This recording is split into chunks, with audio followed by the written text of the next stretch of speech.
కానీ వారిద్దరు మాత్రమే బాగా గమనించండి, ప్లేట్ గాల్లో ఉంది, చేతిలో పెట్టుకొని తింటున్నారు. రజనీ గారు అంటే కెమెరాకు చిక్కకుండా చాలా జాగ్రత్తగా ప్లేటు పైకి పెట్టుకొని తినాలి మనం అనేంత జాగ్రత్తలు తీసుకునే తెలివైనటువంటి ముఖ్యమంత్రి ఆధ్వర్యంలో మన విద్యా వ్యవస్థ ఎలా ఉందంటే ఏం చెప్తారు? చాలా తెలివైన వాళ్ళిద్దరు.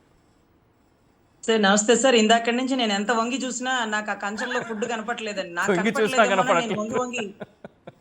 అదే ఇంకా వంగి వంగి చూస్తున్నానండి. ఎక్కడ ఆవిడ గంటతో ఫుడ్ వేస్తున్న టైంలో ఆయన కంచం వెనక్కి లాగడం ఒకటే కనపడింది. తర్వాత అక్కడక్కడే స్పూన్ తో కలుగుతున్నారు. మీరేంటో పాపం వాళ్ళు ఏది చేసినా ఆ సినిమా స్క్రిప్ట్ పండిద్దామని వాళ్ళు చేస్తే మీరు ఎండిస్తున్నారండి. మొన్న కూడా పొయ్యి లేకుండా చేప కర్రీ చేసేసినట్టు చూపించినారు. అసలు ముళ్ళులున్న చేపని స్పూన్ తో తినే మొనగాడు ఎవరో ఇంతవరకు నేను చూడలే. గౌరవ ముఖ్యమంత్రి వారు మాత్రం ఆ స్పూన్ తో తినేసినారు ముళ్ళులున్న చేపని. అది కూడా ఆ గింటతో ఎప్పుడు అండి, మేము ఆడవాళ్ళం కదా, మాకు తెలుసు చేపని గింటలతో ఎప్పుడు కలపరండి. అది చిదిపి చేప పచ్చడి అవుతుంది. దాన్ని ఇలా ఇలా కలపాలండి. ఆ మూమెంట్ ఆఫ్ కుకింగ్ స్టైల్ అన్నమాట అది దాని వరకు. సో అటువంటి స్క్రీన్ స్క్రిప్ట్ కూడా లేదండి. దరిద్రం ఏంటంటే ఇంకొక విధానం ఏంటంటే హైందవ సాంప్రదాయం ప్రకారం కంచం నేల మీద పెట్టి మనంగా వంగి తినడం అనే సాంప్రదాయం అనేది ఉంటదండి. సో వీళ్ళిద్దరు అలా కంచాలు పైన పెట్టుకుంటే రేపు పిల్లలు కూడా కంచాలు పైకి లేపితే ఏంటి పరిస్థితి? ఏంటమ్మా కంచాలు పైకి లేపారంటే ఆ ముఖ్యమంత్రి అంకులు తాతయ్య, లేకపోతే ఆయన ఎవరు పాపం విద్యాశాఖ మంత్రి అంకులు, వీళ్ళిద్దరు ఆ తాతయ్య అంకులు ఇద్దరు పైకి లేపారు కదా అని వాళ్ళు లేపితే అది ఎంత పెద్ద తప్పండి. అరుగుదలకి ఎంత ఇబ్బంది అవుతుంది. ఇలా వంగి తినాలి సాంప్రదాయం అనేది లేకుండా పైకి పెట్టి స్పూన్స్ తో తినడం ఏంటండి? అసలు హైందవ సాంప్రదాయం 5 వేళ్ళు కలిపితేనే కదా నీకు బలం వెళ్ళేది. నువ్వు వంగాలి కదా, భూమికి ఇన్ని డిగ్రీల్లో ఉండాలి కదా. మరి ఏంటది? వీళ్ళేం సాంప్రదాయం నేర్పిస్తున్నారు పిల్లల్ని పాడు చేయడానికి? కాకపోతే రేపు అలా వెళ్ళకండి. మీరు వంగి తినేటట్టయితే వెళ్ళండి, స్పూన్లు వాడకుండా ఉండేటట్టయితే వెళ్ళండి. మీరు బాసా పట్లు వేసుకొని మీరు పీటల మీద కూర్చోవడం, పిల్లల్ని కింద కూర్చోబెట్టడం, అది కూడా వేరియేషన్ తెలుస్తుందండి. అబ్దుల్ కలాం గారు కూడా అన్ని కుర్చీలు వేసి ఆయన కుర్చీ పెద్దదేస్తే ఆ కుర్చీ పక్కకు తీపించి అన్ని కుర్చీలతో పాటు సరిసమానంగా కూర్చుంటారు. ఈయన ఆయనతో పోల్చుకోవడం ఏంటో? ఎవరన్నా పక్కన వాళ్ళకి చెప్పారు నన్ను పోల్చండి అయ్యా మీరు ఆయనతోనని.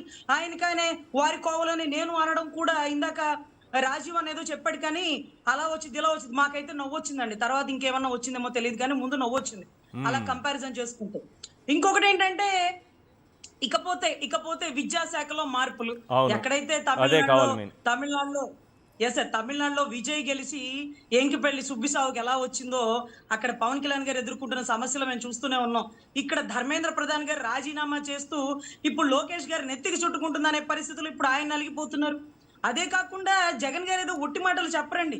అన్ని సిల్వర్ స్క్రీన్ మీద 70mm సినిమా చూపించినట్టు ఎవరింటితో చూపిస్తారు. టీడీపీ ప్రభుత్వం హయాంలోనే ఎన్నిసార్లు పేపర్ లీక్ అయిందో చూడండి. అంటే ఉద్యోగాలు మీ అదృష్టం ఏంటయ్యా? మేము ఒకప్పుడు ఉద్యోగాల కోసం ఎదురు చూసినాం, మీకోసం ఉద్యోగాలు ఎదురు చూస్తున్నాయి అంటూ ఆవిడెవరు హోమ్ మినిస్టర్ గారు, ఆవిడ సోదరుడైనటువంటి లోకేష్ గారు ఒక జూమ్ కాల్లో తెచ్చినటువంటి మిట్టల్ స్టీల్ ప్లాంట్ కంపెనీ టైంలో ఆవిడ చెప్పారు అనుకుంటాండి, బహుశా నాకు బాగా గుర్తు. ఆవిడ సోదరుడు చేసిన నిర్వాకం ఏదైతే స్పోర్ట్స్ కోటాలో ఆ సీట్లను అమ్మేసుకున్నారని ఎవిడెంటరీగా రికార్డింగ్ తో సహా బయటకు వచ్చిందండి. సో ఇక్కడ విద్యార్థులు మధ్యాహ్నం భోజనం తిని మృతి చెందడం ఎలా జరిగిందో అది ఎవిడెంటరీగా చూపించినారు అండి.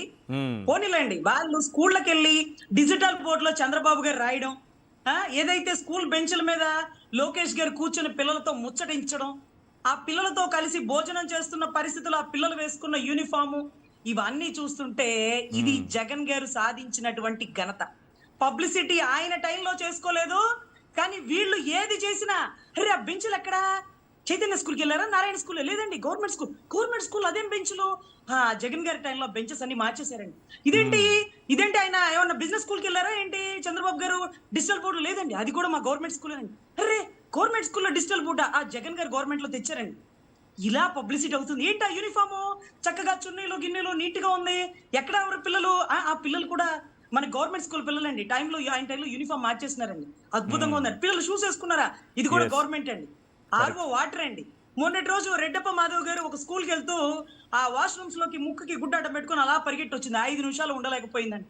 పసిపిల్లలు కదండి, పసిపిల్లలు ఎలర్జీలు ఎలా వచ్చేస్తాయండి ఆడపిల్లలకండి?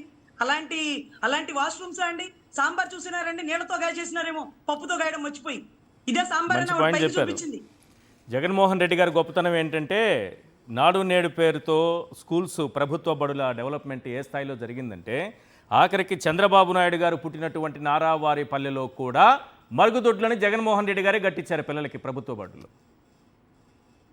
సరే సరే సరే ఆయన మొన్న ముఖ్యమంత్రిగా మనకు ఉండి అన్నేళ్ల కాలంలో తను ముఖ్యమంత్రిగా ఉండి కూడా ఆలోచన రాలేదు ఆయనకి, డెవలప్ చేయలేదు ఆ స్థాయిలో చంద్రబాబు నాయుడు గారు. సార్ నారావారి పెళ్లికి ఆయన పండగ పూట వెళ్తారండి. పండగ పూట మాత్రమే వెళ్తారు. తన సొంత స్వగ్రామానికి 3 రోజులు స్క్రిప్ట్ ప్రకారం వాళ్ళందరినీ పిలిపించుకొని అక్కడ ఏం ఫుడ్ తినాలో బయట వాళ్ళ వంట మనుషులను పిలిపించుకొని అక్కడ కనీసం ఏమీ తాకకుండా ఏమీ ముట్టకుండా చక్కగా అక్కడ పండగ చేసుకొని వచ్చేస్తారండి. Yes. అది నారావారి పల్లికి ఆయన ఇచ్చేటటువంటి Right. స్క్రిప్ట్.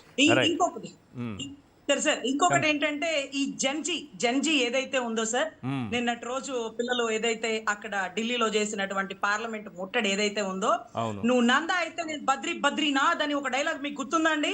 గుర్తుంది, బద్రీ సినిమాలో ఉంది.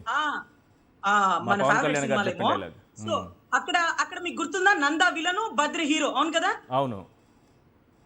కానీ ఇక్కడ నందా హీరో అయిపోయాడు, బద్రి విలన్ కూడా కాలేదు, జీరో అయిపోయాడు అండి. యువత దృష్టిలో నందా హీరో అయిపోయాడు. ఈ రోజు అంతమంది పిల్లల మధ్యలో అక్కడ అక్కడ వాంగ్చుక్ ఎవరైతే ఉన్నారో, సోనం వాంగ్చుక్ ఎవరైతే ఉన్నారో నిరాహార దీక్ష మధ్యలో ఇతను వెళ్లి వాళ్ళకి సంఘీభావం కల్పించి ఆయన హీరో అయిపోయాడండి. హీరో లాగా ఉండాల్సిన మా అన్న జీరో అయిపోయాడు. విలన్ కూడా అవలా, జీరో అయిపోయాడండి. యువత భగత్ సింగ్ వీళ్ళందరూ యువతేనండి. బిర్సా ముండా వాళ్ళపైన కూడా ఏవో పోస్టులు పెట్టారు కదా, వాళ్ళకు కూడా మతము, వాళ్ళకు కూడా ఏవో రుద్దుతూ జనసేన పోస్టులు పెట్టింది కదా అక్కడ పోరాటం చేసినటువంటి యూత్ పైన. సార్ దరిద్రం ఏంటంటే వాళ్ళకి సపోర్ట్ చేయకపోయినా పర్లేదు, వాళ్ళని సంఘ విద్రోహ శక్తులు అని అనకుండా ఉండాల్సిందండి. ఒకవేళ బీజేపీని తప్పి మనం మాట్లాడలేని పరిస్థితిలో ఉన్నామే అనుకోండి, మాట్లాడకుండా ఉండాల్సింది. కానీ ఇలా మాట్లాడండి అలా మాట్లాడండి అంటూ వాళ్ళని సంఘ విద్రోహ శక్తులుగా చిత్రీకరించడం ఆ ఎంబీబీఎస్ చదివిన పిల్లలు అడుగుతున్నారండి.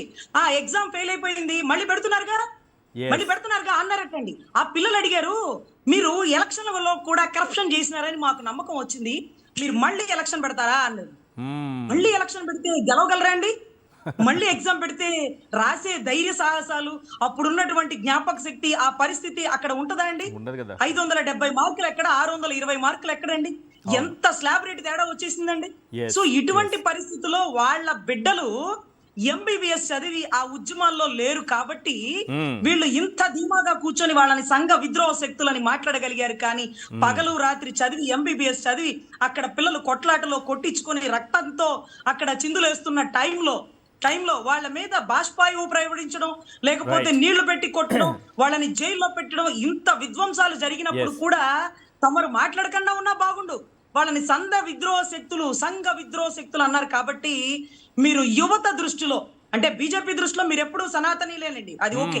కానీ యువత దృష్టిలో జీరో అయిపోయారని యువత సాక్షిగా వాళ్ళు ఇచ్చినటువంటి స్టేట్మెంట్. ఈ రోజు నందా హీరో అయిపోయాడు, బద్రి విలన్ కూడా కాదు, జీరో అయిపోయాడని ఎవిడెంటరీ అండి.